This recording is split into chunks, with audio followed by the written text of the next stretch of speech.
اگر تمہیں میری محبت فاطمہ کی نسبت میری محبت کا تمہیں علم ہو جاتا، تمہیں فاطمہ سے بہت زیادہ محبت ہو جاتی۔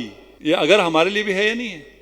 اگر ہمیں، اب امت سے کہہ رہا ہوں میں، اگر امت کو علم ہو جائے کہ رسول خدا جناب سیدہ سے کتنا پیار کرتے تھے، کتنی محبت کرتے تھے، اگر امت کو علم ہو جائے تو امت فاطمہ سے محبت کرے گی، فاطمہ کی اولاد سے محبت کرے گی، فاطمہ کے بابا کے دین کی حفاظت کرے گی۔ بس اعتراض ہم پر نہیں ہے ایام فاطمیہ کیوں مناتے ہو، فاطمہ سے کیوں اتنا پیار کرتے ہو کہ ہر سال 20 دن، ہم پر اعتراض نہیں ہے۔ ہمیں تھوڑا اندازہ ہوا ہے کہ رسول خدا کتنا چاہتے ہیں، میں کہہ رہا ہوں تھوڑا اندازہ ہوا ہے، ہم بھی یقیناً اس منزل پہ نہیں ہیں، نہیں پہچان سکتے ہیں رسول خدا کو جناب سیدہ سے کتنا پیار تھا۔ صلوات پڑھ دیجئے محمد و آل محمد پر۔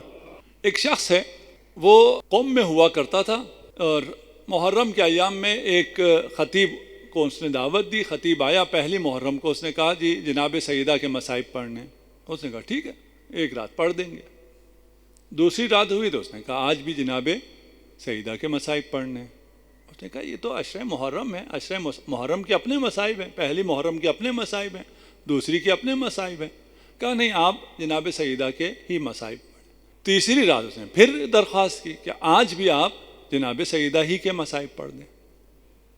یہ کہتا ہے میں، کیونکہ وہ بانی تھا، جو وہ کہتا گیا میں اس طرح پڑھتا گیا۔ اس کے بعد پھر میں نے عاشورہ کے مصائب پڑھے، اور 11 محرم کو میں نے اس سے پوچھا کہ معاملہ کیا ہے، کیوں تم نے کہا محرم کے بھی ایام میں کہا کہ جناب سیدہ کے مصائب پڑھو؟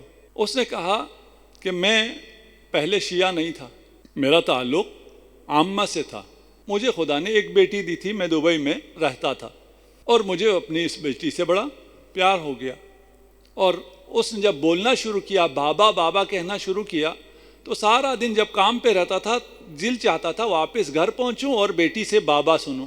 ایک دن میری بیوی نے فون کیا کہ جلدی گھر آؤ، بچی ہاتھ سے جا رہی ہے۔ میں گھر آیا، بچی کے حلق میں ایک سکہ پھنس گیا تھا، اس کو لے کر ہاسپٹل پہنچا۔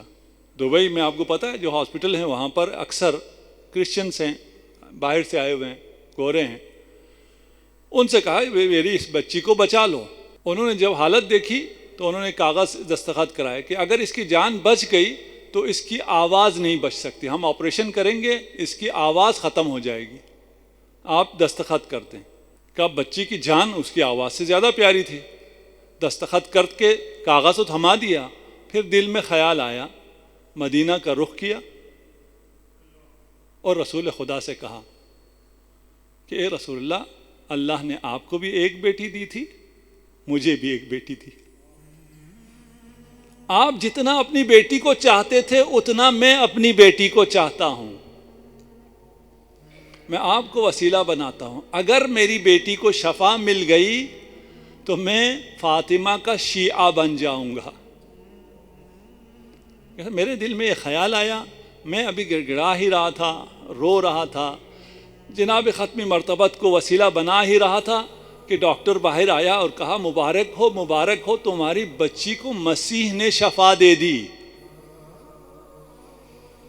کہتا میں اس سے نہیں الجھا کہ میری بیٹی کو مسیح نے شفا نہیں دی ہے، میری بیٹی کو اس نے شفا دی ہے جس کے در پر مسیح و مریم دونوں گداگر ہیں۔ لیکن میرے پاس ابھی اس کا وقت نہیں تھا کہ اس کو سمجھاؤں۔ میں بیٹی کے پاس گیا، دیکھا وہ بابا بابا کر رہی ہے، بول رہی ہے۔ پوچھا کیا ہوا، کیسے ہوا؟ کہا بابا جب مجھے یہاں آپریشن تھیٹر میں لایا گیا تو مجھے بے ہوش کیا، ایک بی بی آئی، اس نے مجھے اپنے سینے سے لگایا، اس نے ایک تھپکی دی، میرا سکہ نکل آیا۔ اس نے مجھ سے کہا اپنے بابا سے کہنا کہ اپنا وعدہ نہ بھولے۔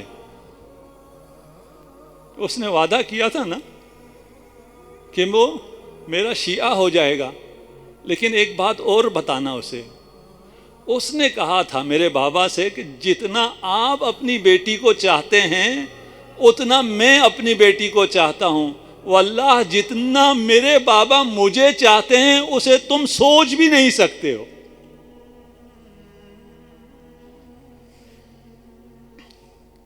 واللہ لو علمت حبی لہا، رسول خدا خود ارشاد فرما رہے ہیں اگر تمہیں اندازہ بھی ہو جائے نا میں فاطمہ کو کتنا چاہتا ہوں، تمہیں میری محبت کا اندازہ ہو جائے تو تم فاطمہ پر جان نثار کر دو، فاطمہ کے لیے اپنی زندگیاں دے دو،